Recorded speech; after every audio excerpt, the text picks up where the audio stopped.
Please kindly subscribe to this channel if you enjoy this kind of content, because I create many more videos like this. Thank you so much. Have you ever wanted to give up? Not because you're weak, but because you're just tired? They say the strongest people are not the ones who never fall, but the ones who learn how to rest, then rise again.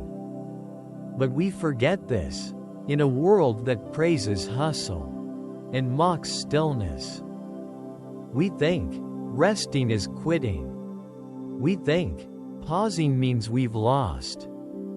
But what if I told you, you're not losing, you're just being human? This is the story of an old man named Elliot, who almost gave up, just one day, before a quiet miracle bloomed beneath his feet.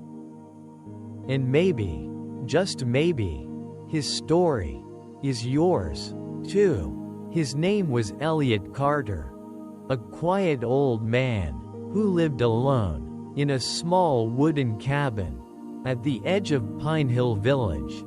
Every morning, he woke up before sunrise, carrying 2 large buckets down a steep trail to a small stream beneath the mountain. One bucket was perfect, the other had a long crack along its side. Water would leak, drop by drop, as Elliot walked up the hill. Villagers used to laugh. "Why do you keep using that broken thing? Just get a new one." But Elliot would smile softly and say nothing. For years, he made this journey, day in, day out, until one rainy morning, the trail became slippery, a rock came loose, and Elliot slipped. He fell hard, his leg twisted painfully, and the heavy buckets rolled downhill. He sat in the mud, cold, wet, breathless, and for the first time in decades, he whispered to himself, "Maybe it's time I stopped. Maybe I've done enough." That night, he didn't sleep. He stared at the cracked ceiling of his cabin and thought of all the times he carried water. For what? No one thanked him. No one cared. Even the bucket was broken. He closed his eyes. Tears rolled silently into his pillow. "Tomorrow, I'll rest. I won't go down to the stream anymore." But when morning came, sunlight pierced through the clouds. Gentle, golden, he stepped outside, ready to say goodbye to the path. But something made him pause. The trail, the one he walked every day, was glowing. Wildflowers, hundreds of them, blooming, only on one side of the trail, the side where the cracked bucket had always leaked. Bright yellow, soft violet, petals soaked in morning dew. He gasped, not from pain, but from wonder. A little girl from the village ran up to him and said, "Mr. Elliot, Mama says the flowers are magic. They smell so nice. This is the prettiest path in the village." Elliot knelt down, his knees trembling. "All these years, I thought I was wasting effort, that I was carrying a burden for nothing, but even the broken bucket was watering something beautiful." He sat on a rock and closed his eyes, not to quit, but to rest, to breathe, to finally understand that sometimes what feels like failure is actually a quiet blessing we haven't noticed yet. And from that day on, he kept walking, not because he had to, but because now he knew why. What Elliot learned that morning is something the Buddha taught over 2.500 years ago. In the Anguttara Nikaya, the book of gradual sayings, the Buddha said, Just as a wise elephant rests during battle, knowing when to conserve strength, so too must a wise person pause when weary and move forward when ready. Resting is not retreat. Pausing is not weakness. It is wisdom. How many of us today feel tired not just in body, but in soul? We carry invisible burdens, expectations, self-doubt, and guilt. And when we pause, we feel shame. When we rest, we call ourselves lazy. But the Dhammapada reminds us, the mind is difficult to control, swiftly moving and fluttering.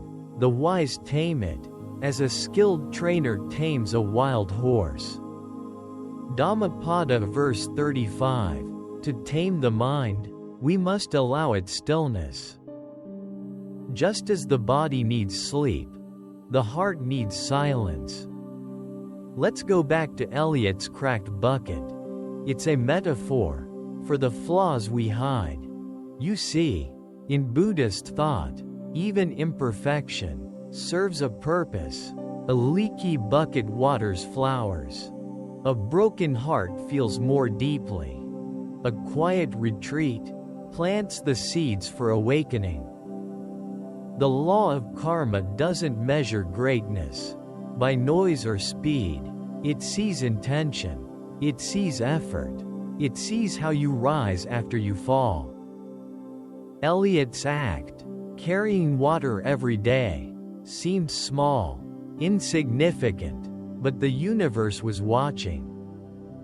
And in Buddhist philosophy, every act of selflessness creates a ripple, no matter how quiet, even when you're not praised, even when no one sees. The Buddha once said, just as rain fills a pot, drop by drop, so too does wisdom fill the mind, little by little. Dhammapada verse 121. So, if today you are tired, if you feel unseen, if your efforts feel wasted, pause, not forever, just long enough to remember your why. Let your rest be sacred. Let your stillness be your strength. Let your broken parts be the places where compassion pours through. Because in the Dharma, the way forward is not always straight. Sometimes we must sit, breathe, and simply be. Dear friend, if you're tired today, not just in your body, but deep in your spirit, please, don't give up. Not yet, not now. What if what you need right now is not to let go, but to let yourself rest? What if you're not failing? You're just exhausted? We live in a world that glorifies speed, that praises those who never stop, never sleep, never cry. But that's not strength. That's suffering. And there is no wisdom in suffering when you refuse to heal. The Buddha taught us, if you light a lamp for someone else, it will also brighten your own path. So let me light a small lamp for you today. If you're walking through darkness, sit down, rest, breathe. Do not quit the path. Do not throw away your progress because your heart is tired. The cracked bucket you carry through life may be watering flowers you haven't seen bloom yet. Blossom. So now I ask you, what are you carrying that makes you feel broken? And can you believe, even for a moment, that it still has value? Down finger, tell me in the comments. What is something you almost gave up on, but now you're grateful you didn't? Or, what did you quit that you wish you hadn't? Your story might save someone else tonight. But here's something deeper, and maybe harder to answer. Right finger. Do you think resting is a form of strength or weakness? Drop your answer below. Let's talk about it. Some will say, winners never quit. But I ask you, is it wiser to burn yourself to ash? Or to rest, so you can rise again? Think carefully. Because sometimes, the only thing standing between despair and peace is one quiet pause. If this story touched your heart, please share it. Gift with someone who's tired, someone who's hurting silently, someone who looks okay but is breaking inside. You never know what one voice, one story, might awaken in another soul. Subscribe to this channel if this message moved you, because this space is for healing, for truth, for gentle power, and for those who still believe in goodness. And remember, always, you don't have to run. You don't have to prove. You don't have to fight all the time. You just need to rest. Without guilt. Without shame. Rest. And return when your light is ready to shine again. You are not weak. You are simply human. And that is enough.